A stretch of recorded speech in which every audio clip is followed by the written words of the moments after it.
A'udzubillahi minasyaitonirrajim. Bismillahirrahmanirrahim. Assalamualaikum warahmatullahi wabarakatuh. Asyhadu an la ilaha illallah wa asyhadu anna Muhammadar Rasulullah. Allahumma sholli ala sayyidina Muhammad wa ala ali sayyidina Muhammad. Kama sholaita ala sayyidina Ibrahim wa ala ali sayyidina Ibrahim. Wa barik ala sayyidina Muhammad wa ala ali sayyidina Muhammad kama barakta ala sayyidina Ibrahim wa ala ali sayyidina Ibrahim fil alamin innaka Hamidum Majid. Selamat malam sahabat Lentera Timaung Official. Malam ini saya akan mengadakan podcast ya, menceritakan tentang pengalaman-pengalaman narasumber yang nanti akan saya panggil, dan mungkin di pengalaman-pengalaman beliau nanti akan kita bisa tahu bahwa di suatu tempat itu pernah ada kejadian-kejadian yang dulunya cukup, mungkin intinya cukup buat ini juga ya, buat pengalaman kita juga sekarang ini ya. Dan nanti sebagai narasumber ada Ibu Eka Mustika ya, yang akan menceritakan tentang pengalaman antara sadar dan mimpi beliau.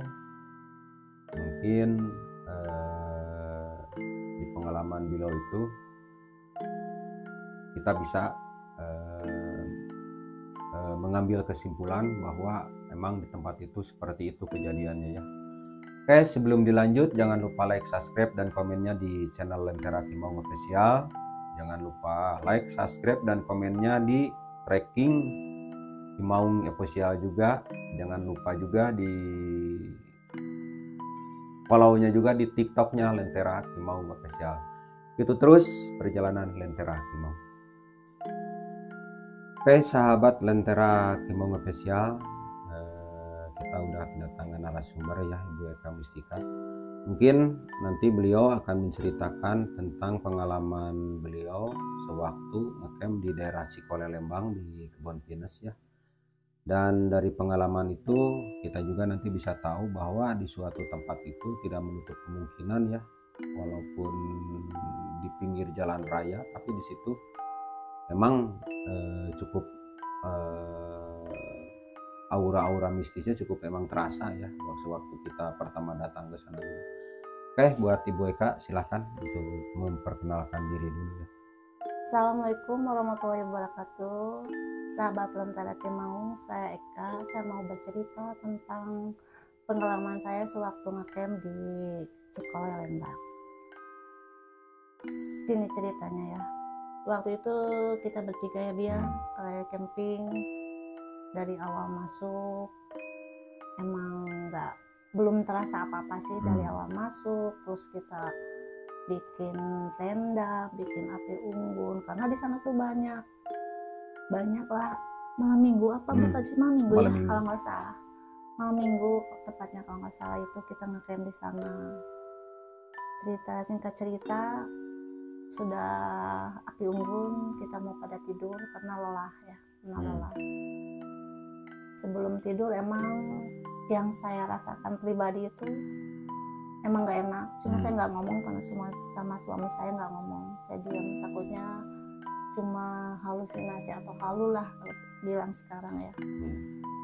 Nah singkat cerita, aku tuh mau tidur, tapi aura di sana itu semakin malam itu semakin nggak enak, dan terdengar ada gonggongannya. Waktu itu ada gonggongan anjing menggonggong itu gitu kan, semakin gak enak gitu kan auranya. Nah emang sahabat Lentera ya, sewaktu kita pas jam 11 malam itu terasa aura mistis di daerah Cikole itu emang cukup tebal juga ya, cukup tebal juga. Makanya saya ke teman saya Jejang Leor sama istri saya ngomong hati-hati bahwa di tempat ini tuh emang cukup lumayan ini, tapi bagi si Jejang Leor dia mah orangnya kan lurus ya, tidur dia ya sampai ngorok tidur ngorok. ya enggak. Kita berdua yang nggak bisa ini ya. Ya terusin Bu. Ya singkat cerita ya, saya tuh mulai coba tertidur, tapi entah itu tidur antara sadar nggak sadar kan, saya tuh dihampiri wanita cantik ya, none lah sebenarnya orang Belanda gitu kan. Rambutnya segini ika, wajahnya putih mulus, bajunya seksi, cantik lah. Tapi dia nanya nggak ke Bunda? Enggak, dia tuh menghampiri gitu kan, cuma dia ngajak ngomong gitu kan. Terus kamu siapa katanya, cuma dia nggak ngomong namanya siapa gitu, enggak, cuma dia saya korban gitu kan. Saya bengong kan di sana, maksudnya korban apa gitu kan. Saya korban, saya waktu zaman itu saya dibunuh katanya gitu, tapi sebelum dibunuh saya diperkosa dulu katanya gitu kan. Saya kan kaget, lah kenapa cerita ke saya gitu kan. Kamu harus tahu katanya, sebelum tempat sekarang ramai itu dulunya ini seperti apa gitu kan. Nah, saya kan bingung kan dari situ. Suasana di alam, mimpi nggak tahu dibawa alam sama dia ya waktu itu saya itu. Ya, cuacanya juga emang hujannya gitu ya, hujan. Udah gitu dia cerita, saya diperkosa katanya gitu kan. Saksi hidup saya ada katanya, cuma dia udah meninggal katanya. Namanya Pak Haji. Tapi anehnya teh ya, waktu dia bilang sudah meninggal, tapi pas Bunda dibawa ke gudang itu, kok Pak Hajinya ada gitu. Nah kan. Itu pas dia ngomong seperti itu, Pak Hajinya ada. Nah, Pak Haji itu mendekati saya. Iya, saya saksi satu-satunya waktu peristiwa kejadian dia, katanya gitu. Pak Hajinya itu pakai celana pendek, pakai kaos oblong, dia tuh kan seperti itu. Dalam hati saya, kok Pak Haji pakaiannya seperti itu gitu ya, gitu kan. Saya cuma nggak hiraukan gitu kan, udah gitu. Terus maksudnya saya mau diajak kemana gitu kan. Ya kamu ikut saja katanya, sambil jalan gitu.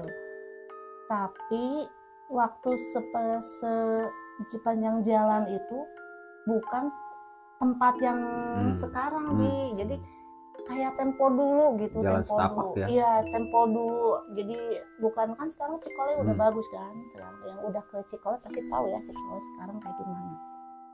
Nah di seberang Cikole itu kan untuk sekarang udah ada kafe ya, ramai kan. Nah di mimpi saya itu bukan kafe, itu pabrik. Iya, pabrik. Kan saya aneh gitu kan, ini dulu pabrik katanya. Nah di pabrik ini tuh banyak kejadiannya gitu kan. Pabrik itu emang banyak kejadiannya gitu. Saya diajak jalan, sepanjang jalan saya ajak jalan sampai ngobrol. Dia menceritakan dia dulu, saya katanya saya nggak bisa apa-apa, saya nggak bisa ngelawan gitu kan. Si None bilang gitu. Nah pas sama si Pak Haji saya diajak, ayo katanya, biar kamu tahu tempat di mana eksekusi si Noni ini gitu. Tapi si Noni itu posisinya ada ngikut? Ada ngikut. Jadi di mimpi itu saya bertiga, si Noni itu, Pak Haji, saya gitu kan di mimpi itu kan. Nah udah gitu saya diajak ke suatu tempat, tapi tempat itu tuh aneh gitu, kayak pabrik tapi bukan pabrik gitu. Seperti gudang ya? Nah itu gitu kan. Nah disinilah katanya dia itu gitu, seperti itu. Tapi saya takut gitu kan, lah mau ngapain saya ke tempat ini gitu. Nah sepas saya mau diajak ke situ, entah di mana ada bisikan ke saya, kamu jangan ikut ke sana, kamu belum saatnya ke sana gitu Bi. Tapi kelihatan yang ngebisikin? Enggak gitu kan. Saya tuh di situ, iya kamu bangun kata gitu. Saya itu udah dari situ udah ada bisikan gitu, saya terbangun. Astagfirullahaladzim, saya bilang itu. Langsung saya bangunin suami saya takut, saya ketakutan. Sebelum suami saya bangun itu, sekeliling tenda itu Apa coba Pi? Banyak ini ya. Banyak maung-maung yang kayak maung-maung tuh di sekeliling itu tuh. Saya nengok suami saya masih tidur, saya nengok Jajang Leor mah, Jajang Leor tidur itu mah, nggak tahu udah kelamaan itu Jajang Leor. Saya bangun itu suami saya, ayo pergi, kata saya tuh jangan di sini.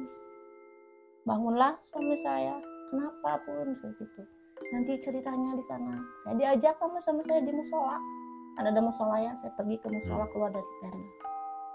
Sepanjang jalan ke musola saya ketakutan sama sekali. Belum pernah saya setakut kayak gitu. Saya udah di musola, saya ceritain. Ya udah katanya, udah di sini dulu biar tenang. Saya pikir musola kan rumah Allah, saya nggak usah takut gitu kan di musola. Tapi karena ketakutan yang di mimpi tadi, saya ke bawah sampai saya mencoba mau tidur di musola, padahal ngantuk itu ya, mau tidur saya nggak bisa tidur. Saya ajak sama saya keluar karena sekelilingnya saya ingatnya ada itu di manusia tapi berkepala kayak anjing gitu. Kayak anjing gitu. Jadi ke bawah manusia, atasannya anjing gitu kan. Suami saya ngajak, ya udah yuk katanya kita cari kopi aja, kita ngopi. Kalau cek Sunda mah ngiis lah gitunya. Nah kita tuh jalan lah, keluar dari musola jalan. Saya belum cerita sama ada tukang kopi itu enggak, cuma sampai saya nanya sama si tukang kopi. Memang kebetulan pas jam 12 lebih itu si warung kopi itu kebetulannya tuh lagi sepi ya Bun ya, lagi sepi, makanya kita berani nanya gitu. Kita ngobrol. Yang saya kagetnya gitu kan, waktu saya ngobrol masalah kejadian istri saya itu, ternyata dia jawabnya intinya iya pernah ada kejadian seperti itu.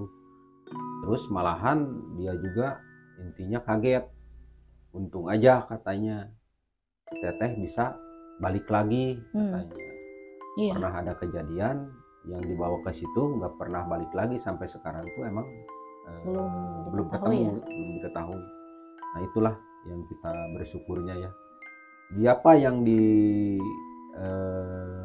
ceritain di mimpi atau kelihatan dialami, yang di mimpi itu diceritain semuanya ke si ibu kopi itu ya. Ternyata emang di tempat itu seperti itu kejadiannya, seperti itu. Dan waktu saya nanya kalau si Pak Haji itu siapa, ya dia jawab katanya si Pak Haji itu sesepuh, emang sesepuh di situ. Terus yang hewan yang ke bawahnya manusia, ke atasnya berkepala hewan, itu siapa? Itu siluman yang ada di sini katanya. Seperti itu ya. Intinya kita ini percaya nggak percaya Bun ya, masalahnya kita ini baru kan. Lagian si kejadian itu nggak tahu tahun berapa. Intinya si cewek noni itu dibunuh, diperkosa dan dibuang di situ. Nggak tahu tahun berapa, nggak tahu hari apa juga saya nggak tahu. Cuman ya kebetulan mungkin ya namanya jasad itu kan emang udah hancur, tapi roh masih ada. Mungkin almarhum atau beliau sengaja mendatangi istri saya untuk mengasih tahu atau mengasih kabar bahwa di tempat ini tuh pernah gini. Iya, hanya seperti itu. Mungkin untuk lebih waspada ke kitanya, sepertinya kayak gitu.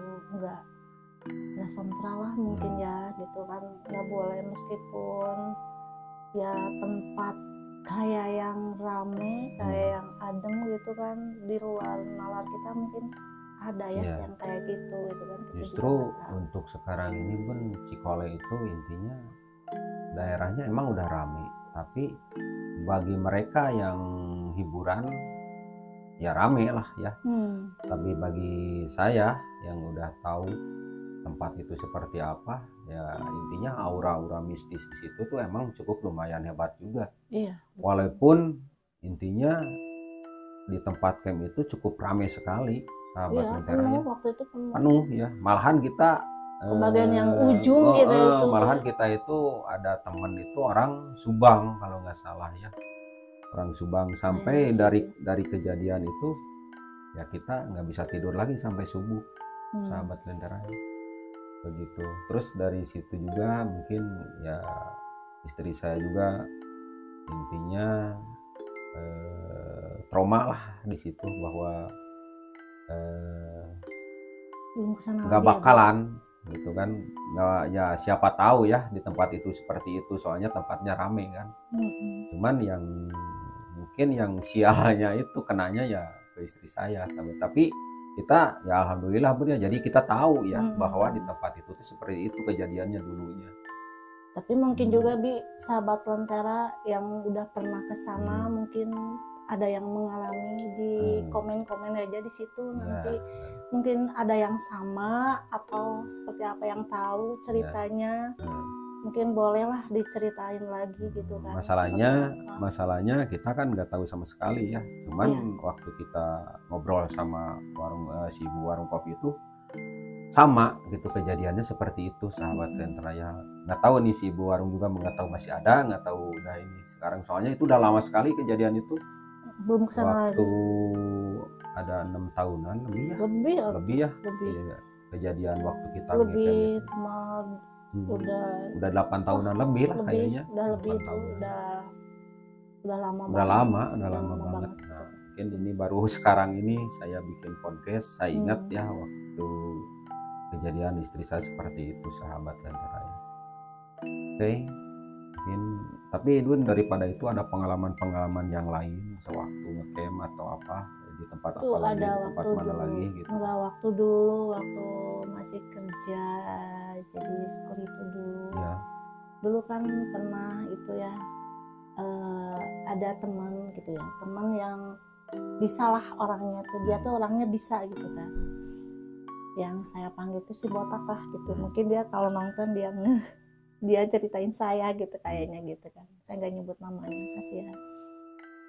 Dia tahu waktu itu kan saya kerja, profesi saya kerja sebagai security. Kalau security itu kan harus ada keberanian lah gitu kan, ada wibawa seperti kayak gitu. Nah dulu itu dia sempat ngomong ke saya gitu, Neng katanya, kamu kerja kan sebagai security, nah cobalah jangan polos-polos amat gitu kayaknya gitu. Saya kan nggak ngerti dan lagian saya nggak percaya hal-hal yang seperti itu, saya nggak percaya dulu. Sempat diajak-ajak temen kayak gitu juga saya nggak percaya gitu kan, seperti hal-hal yang seperti gitu gitu. Padahal emang ada kan yang kayak gitu. Nah intinya saya tuh dirajam, kalau dirajam nggak Bi? Ya, dirajah. Nah gitu kan, dulu pernah kayak gitu. Di rumah saya sendiri, waktu almarhum mama saya juga ada. Tapi itu dirajahnya pakai apa? Pakai darah sendiri Bi. Di daerah? Di ini enggak di rumah, dirajamnya di rumah, soalnya saya nggak mau lah kan dirajamnya di belakang, di punggung, otomatis kan buka baju ya, otomatis saya nggak mau ada tanda kutip gitu kan seperti apa, makanya di depan mama gitu kan, dulu almarhum mama. Tapi pakai darah atau apa? Iya, dulu pas mama juga nanya, Neng, naon, saya nggak tahu ini untuk apa dan buat apa, saya nggak tahu, cuma dia buat jaga-jaga katanya gitu kan. Saya cuma oh ya sok aja kalau buat jaga-jaga kayak gitu kan, oke lah kayak gitu. Nah ceritanya singkat cerita di rumah dia datang di rumah, terus dia ada mawar putih nggak katanya, dia ada mawar putih ya, bawa mawar putih, terus udah gitu dia bawa kayak apa ya, kayak keris itu kan, keris, dia bawa keris. Nah bawa keris, terus di keris itu saya di ibu jari saya ditusuk kayak gitu biar keluar darah ya. Keluar darah. Terus si keris itu kan si keris itu dikasih darah saya, terus dia tulis Arab di punggung saya gitu kan, nggak tahu nulis Arab apa, saya juga nggak tahu. Mama saya melongo gini ngeliatin saya gitu kan kayak gitu. Cuma tahu nggak Bi, sesudah itu auranya itu emang agak beda, asli agak aneh beda gitu ke badannya ya. ayah tuh emosi, tapi Hmm. kok emosinya tuh makin wah emosi tuh gitu kan. Emang keberaniannya ada, itu keberanian, saya nggak takut meskipun dulu badan saya kecil waktu jadi security ya. Ada maling, ada penjahat apapun, terus misalkan teman seini juga saya berani. Tapi posisi saya benar. Nah di situ saya berani ngelakuin apa-apa, saya bertanggung jawab apa, tapi posisi saya benar. Masih ingat itu tahun berapa di Raja pakai darah sendiri itu? Tuh teh kalau nggak salah mah 2019 2018 lah. 2016 17 kalau nggak salah itu. Lama juga ya. Itu selama berapa tahun itu? Selama belum kenal Abi kan ya? Udah itu pas dulu tuh pas waktu sama Abah. Nah, waktu sama Abah saya cerita, Bah, Neng pernah dikir-kir gitu. Emang sahabat, janganlah seperti itu. Jangan coba-coba ya. Jangan coba-coba apalagi kita nggak tahu kegunaannya seperti apa atau kayak gimana. Jalurnya kemana kita nggak tahu. Yang jelas yang saya rasakan, yang saya nggak tahu untuk apa, yang tahunya emosi. Pokoknya setiap ini sedikit emosi memuncak asli. Dan kebawahnya ya gitu, pengennya tuh berani ya, gitu, gitu kayak gitu. Karena janganlah kalau misalkan ini jangan sekali-sekali pakai gitu. Cara seperti itu ya sahabat Lentera. Intinya kalau kita yakin sama diri kita sendiri, yakin sama Allah ya, yang membuat kita hidup, membuat kita mati, yang membuat di dunia ini kita ini nggak ada apa-apanya ya sahabat Lentera. Cuman kita mau jadi pemberani, kita mau jadi apa, kalau caranya seperti itu ya tidak diperbolehkan sahabat Lentera ya. Ya lebih baik ya kita mencari kekuatan dengan keyakinan diri kita sendiri. Yakin aja sama diri kita sendiri, yakin aja sama Allah ya, kita kan itu seperti itu. Nah mungkin kejadian-kejadian yang dialami sama Ibu Eka ini ya, dari pengalaman kita ngecamp sampai pengalaman dia sampai di Raja pakai darahnya sendiri, intinya ya itu suatu pengalaman yang cukup mengesankan ya, intinya yang membuat kita takut juga ya sahabat Lentera. Jadi jangan sampai kealami sama sahabat Lentera Primaun semua ya. Terus ya, sesudah itu gimana itu Bun rasanya waktu ya beberapa tahun kemudian gitu kan? Ya jadi emang peka sih, jadi ke kitanya peka gitu kan, cuma bisa merasakan ya peka gitu. Terus apa ya, jadi ke kitanya ya beraninya tuh ya kayak gitulah gitu kan. Jadi ada keanehan-keanehan di badan gitu. Kita tuh agak ada yang ngebantu gitu ya. Jadi ya nggak tahu lah gitu ya, itu mah yang saya rasakan. Tapi semenjak itu bunganya dibuang kan, dulu suruh disimpan kan bunganya. Emang bunga itu biasanya kan, bunga itu kalau misalkan udah dari pohonnya layu, udah 2 hari 3 hari juga layu kan, layu sampai kering kayak gitu. Tapi bunga ini masih utuh, masih bagus. Anehnya itu ya. Nah itu bunga itu masih utuh, nggak tahu dia pakai mantra atau kayak jadi gimana, ini nggak nutup kemungkinan juga Bun. Masalahnya kalau raja-raja seperti itu yang Abi tahu ya, selama raja masih dipakai sama kita, jadi intinya yang jadi tihang, kalau tihangnya itu si bunga itu nggak bakalan lain, tetap aja. Tapi ini sekarang kan udah nggak dipakai ya, jadi udah dibuang. Intinya istri saya juga udah saya bersihin, udah saya netralisir ya, bahwa yang dulu beliau pernah diraja pakai darah sendiri, dan sekarang alhamdulillah ya. Intinya walaupun mungkin ya kita juga nggak tahu ya kalau masalah itu mah, intinya sedikit-sedikit ada perubahan lah. Jadi mungkin ke hati kita bisa tenang juga ya Bun ya sekarang ini ya. nggak cepat Oke, emosi gitu. gitu. Sahabat Lentera Ki mau ngespesial, itulah pengalaman Ibu Eka Mustika ya, istri saya sendiri.